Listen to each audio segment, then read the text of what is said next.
தமிழ் சொந்தங்கள் அனைவருக்கும் வணக்கம். இன்றைக்கி ஒரு 2 பழமொழியோடு நம்ம தொடரலாம். முதல் பழமொழி, கத்திரிக்காய் முத்தினால் கடைத்தெருவுக்கு வந்தே தீரும் அப்படின்றது ஒரு பழமொழி. இரண்டாவது பழமொழி, கூடா நட்பு கேடாய் முடியும் என்பது 2வது பழமொழி. இதெல்லாம் நாம் கருத்தில் கொண்டு செயல்பட வேண்டும் என்று அன்போடு கேட்டுக்கொள்கிறேன். அதற்கடுத்தபடியாக கருணைக்கிழங்கு, அதை பற்றினா நம்ம பார்க்க போகிறோம். இத்தனை நாள் அரசியல், பொது விஷயம் எல்லாமே நம்ம பார்த்துட்டு இருந்தோம். கருணைக்கிழங்கு என்ற ஒரு கிழங்கு நமக்கு மிகவும் முக்கிய தேவையாக உள்ள ஒரு பொருள். இந்த சீசனில் அதிகம் விளையக்கூடிய பொருள். ஒரு 4 நாட்களுக்கு முன்னாடி நான் ஆற்று திருவிழாவுக்கு போயிருந்தேன்.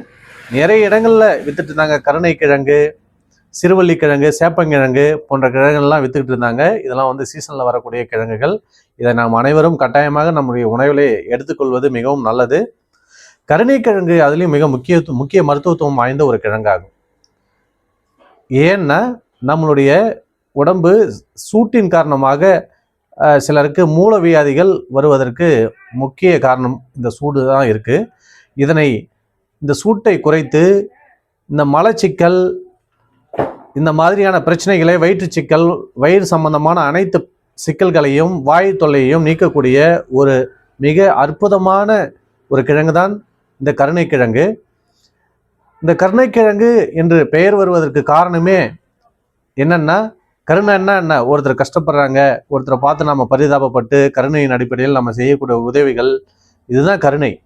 அதே போல் கருணைக்கிழங்குன்னு பெயர் வர்றதுக்கு காரணம், நம்மளுடைய உடம்பில் இருக்கக்கூடிய வயிற்றில் செயல்படக்கூடிய வயிறு உப்பசம், வாயு தொல்லை, அப்புறம் வயிற்று மூலமாக தான் நம்ம மல சிக்கல் ஏற்படக்கூடிய அந்த வழியாக தான் கழிவெல்லாம் வெளியே வரும்போது மலச்சிக்கல் ஏற்படுது. உடல் சூட்டின் காரணமாக இந்த அனைத்து விதமான பிரச்சனைகளையும் தீர்க்கக்கூடிய ஒரு கிழங்கு தான் இந்த கருணைக்கிழங்கு.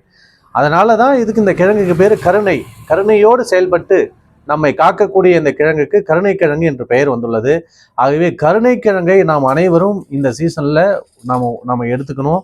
அது சமைச்சு சாப்பிடும்போது கொஞ்சம் நாக்கில் அரிப்பு ஏற்படும். நீங்கள் என்ன செய்யணும், கொஞ்சம் புளியை கலந்துக்கணும். புளி தண்ணியை கலந்துட்டு ஒரு புளிக்குழம்பு கூட போட்டு நீங்கள் அந்த கருணைக்கிழங்கை நீங்கள் சமைச்சிங்கன்னா, சமைச்ச உடனே சாப்பிடக்கூடாது. கருணைக்கிழங்கை புளிக்குழம்புல போட்டு நீங்கள் என்ன செய்யணும்னா, ஒரு மணி நேரமோ இல்லை 2 மணி நேரம் 3 மணி நேரம் நீங்கள் வச்சிடணும். குழம்பு வச்சு நீங்கள் வச்சுருந்தீங்கன்னா அந்த அரிப்பு தன்மையை எடுத்துடும் அந்த புளி. அதுக்கப்புறம் சாப்பிட்டீங்கன்னா உங்களுக்கு அந்த அரிப்பு தன்மை இருக்காது. அதனால் கருணைக்கிழங்கு நீங்கள் இந்த சீசனில் கட்டாயம் எடுத்து நம்முடைய உடல் நலங்களை பாதுகாக்குமாறு அன்போடு கேட்டுக்கொள்கிறேன். நன்றி, வணக்கம்.